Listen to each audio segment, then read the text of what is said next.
The foreigners have failed the test. The foreigners, professor from Germany, I'm telling you that the foreigners have failed 2 tests, according to my assessment. Number 1, they have failed my tribal test.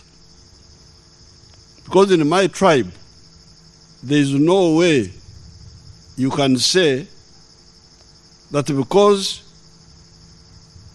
I have a problem, I don't care about my brother who also have the same problem. No way. In my tribe, it can never happen.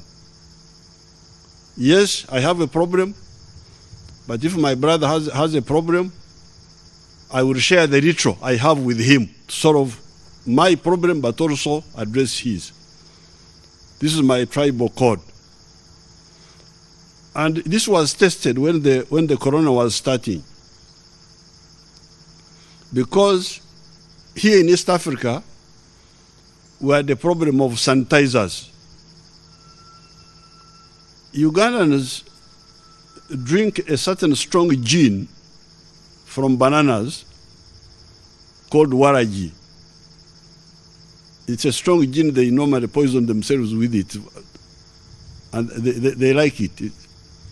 But that gin, if you distill it more, it produces a very good sanitizer. So when the crisis started, only Uganda was producing sanitizers in East Africa. So some of my people said, we should not allow East Africa to import the sanitizer because we need it. I said, no. In my tribe, that's not allowed. What you should do, you can say you keep like 40% for yourselves, but let the 60% be shared by the East Africans. That was my tribal constitution. I cannot. So the foreigners have failed. 0 marks on my tribal code. But they have also failed on the Christian. You remember, I had a rumor that there were Christians in the world. That's what we hear. We hear that there are Christians in America, there are Christians in Europe, there are Christians. These people have failed on the Christian test. So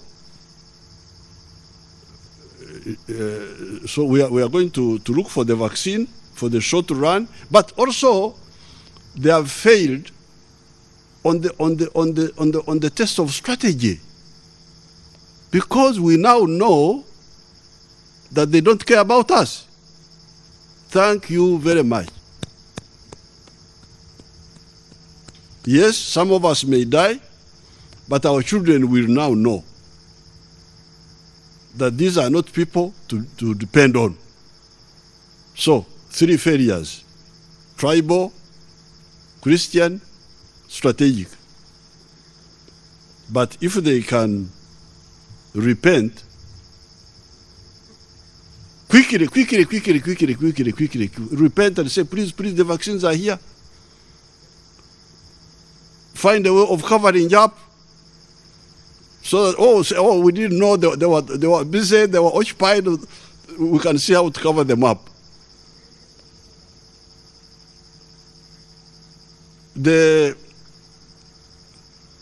I am told the Cuban vaccine has been validated by the WHO, by Dr. Tedros. One of my people told me. So if the Cuban vaccine has been validated, then, because the Cubans are part of our group. They are partly Africans. So then we shall see which of these people want to redeem themselves, because this is a big shame on them. they need redemption. But this is the last, as far as Uganda is concerned, this is the last time we shall be in this type of situation. We shall develop our own capacity. And God is also on the side of the unlucky. We may also get other solutions because we seem to be moving quite well on the therapeutic. On the vaccine, of course, as you rightly said, some people call it vaccine apartheid, others call it vaccine nationalism. But as I said in my speech, it's very clear that there is vaccine inequity. And that's causing a two-track pandemic because some countries have better access to vaccines and the situation is getting better. Others, low-income countries who don't have access to vaccines, their situation is deteriorating. So I fully agree with His Excellency the President when he says, let's use this as a wake-up call. And in my speech also I said, Africa should not really depend on others for essential things like vaccines, not only COVID vaccines, but even other vaccines too. So we need to invest in Africa, and it can be done. And I fully agree also, I have seen the potential when I visited Uganda Virus Research Institute in June 2019. I have seen many good things that really can help Uganda and can help Africa to do better in, identifying, starting from testing viruses and developing the tools to fight them. When I visited the Virus Institute, my attention was on Ebola. And as you know, Uganda Virus Research Institute actually has contributed a lot for Ebola. As you know, when we had the pandemic in DRC, this was the Ebola epidemic in DRC, North Kivu. I have been to the outbreak area, to Butembo, to Katwa and other places. And the experience that was gained in Uganda actually helped.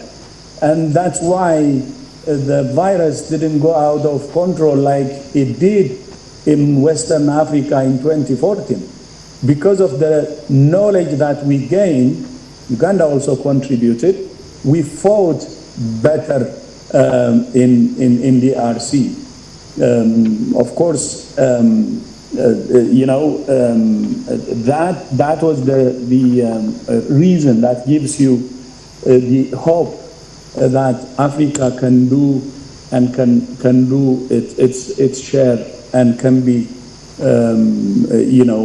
can address its problems than depend on others.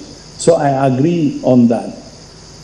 And that's why we're helping countries now in our continent, as you also said, Your Excellency the President, in connecting them with developers and with manufacturers to work with African countries to start the development of vaccines. We have the hub now in WHO, and we're trying to connect Africa with others so they can do it as a joint venture. So that's an investment that we will continue from WHO side to help. So it can have impact in the medium term and it can have impact in the long term. But when we talk about investment in vaccines, I also believe that it has to be part of the bigger vision of a country in manufacturing industry. That's part of a bigger vision, as Your Excellency says, of a national development. Because You know, from the capacity that we have now, we may not be able to do more than fill and finish. But if we're going to do beyond, we need to have investment in chemical industries, big industries that can produce active ingredients. And that can help to move Africa not only to do fill and finish, but beyond. So that's why I'm saying it has to be part of a bigger vision, a national development, a manufacturing industry, industrial zones, chemical industries that can then help with vaccines or other pharmaceutical products. But for the immediate, since that's for the medium and long term, for the immediate, since it takes to develop vaccines, to fight this pandemic, we need to have, the world should share the vaccines that, from the vaccines that we have. Because unless we share now, there will be more cases and more deaths. And the market is failing. You say you can buy, Your Excellency, vaccines, and I'm happy you said that. But the problem now is, even if you have money, you cannot buy vaccines, because the vaccines is already being hoarded by those who can pay more. So in the short term, we have to address the market failure. And the market failure can be addressed by sharing. Of course, then at the same time, start investing for the medium and long term. So that's what we're proposing from WHO side. And I fully agree with you. And thank you so much, by the way, to have this platform with you. And I know the consistency and the passion, the commitment you have, in making Africa address its own problems. And that's the right mindset. It has to start from really improving our mindset. And that's what I know you have been doing for many years from my own experience. Thank you so much, and back to you, Professor Barnabas.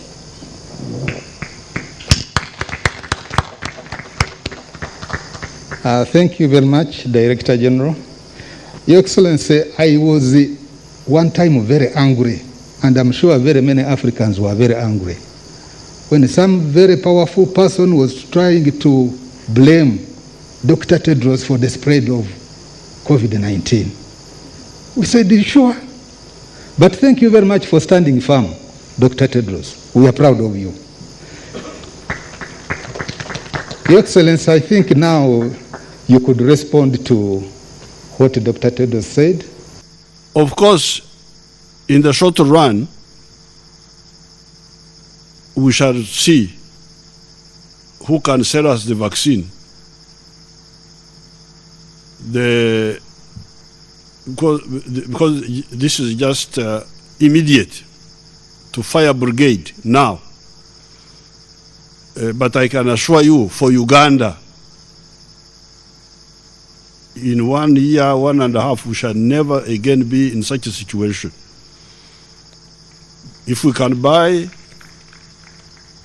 from some people, if they want to sell, more importantly, we are developing our own vaccine. And I've been following every day what our people are doing. And they can do it. They have the knowledge. We have trained you. Many of you are highly educated. Ugandans started education long ago, modern education. The only little issue I would like to ask from our German friends and other friends, if they want to help, are sometimes the raw materials for this vaccine. Because of the economies of scale, sometimes it is not economic to produce every raw material, every input. It is sometimes cheaper and quicker to get some of the inputs from outside. So give us those inputs.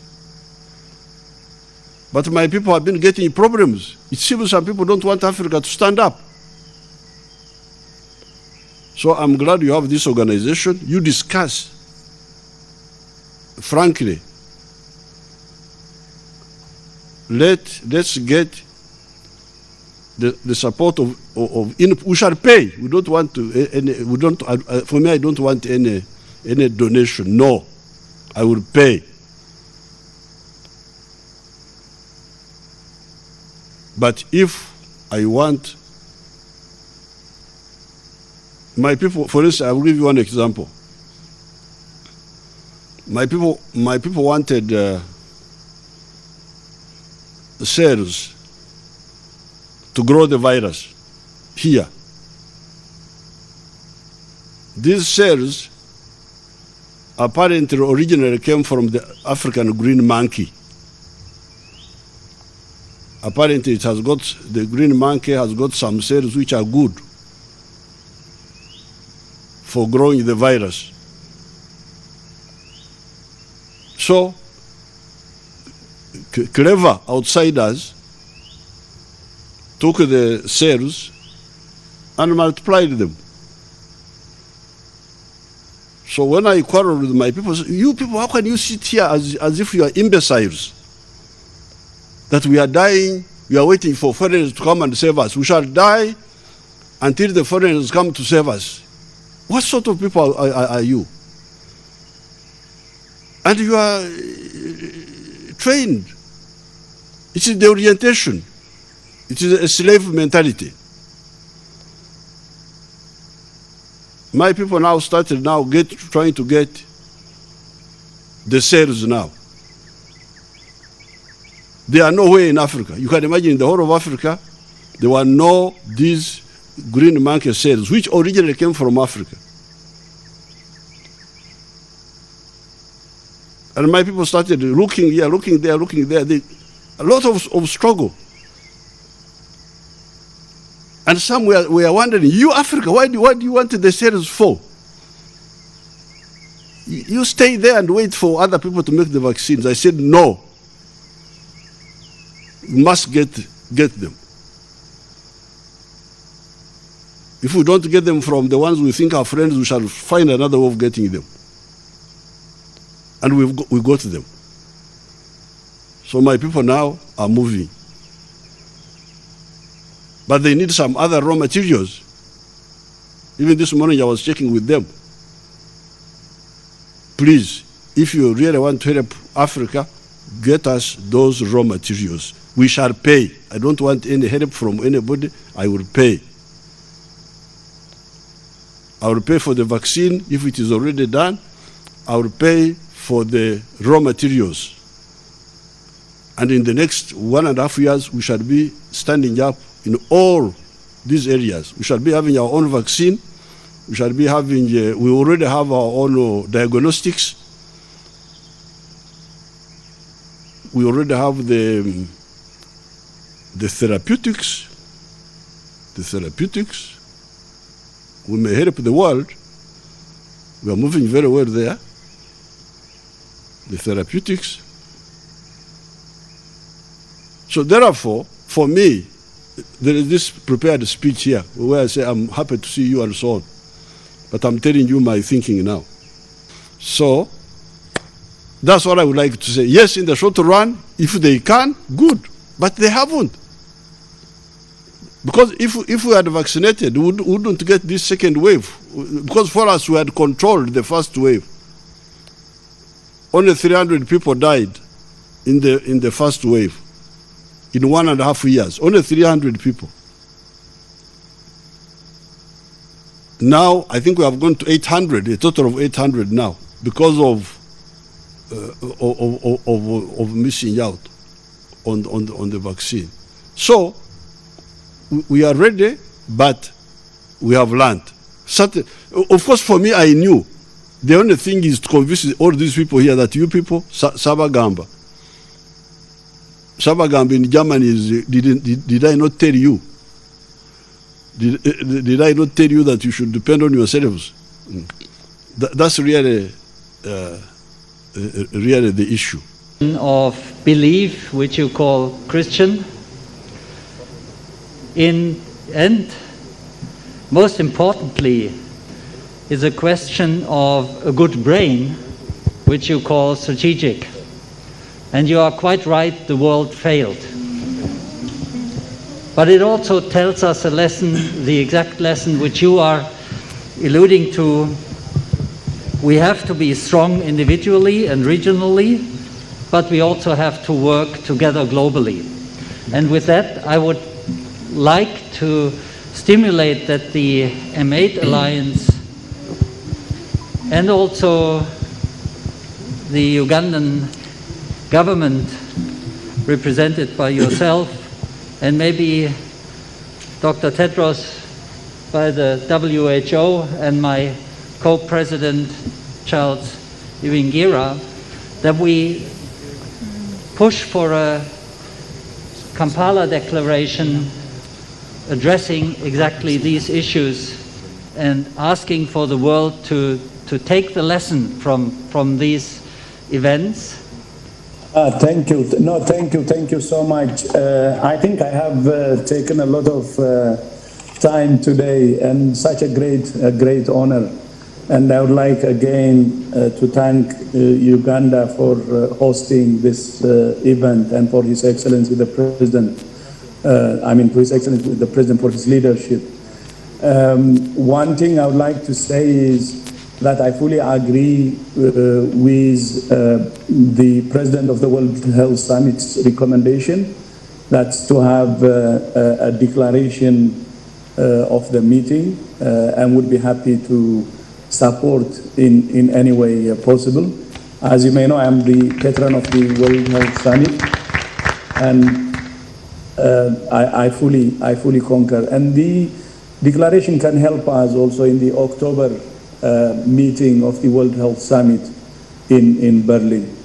And thank you also to Germany for helping in having this first ever regional meeting in Uganda. Vielen Dank, Your Excellency Ambassador. Thank you so much.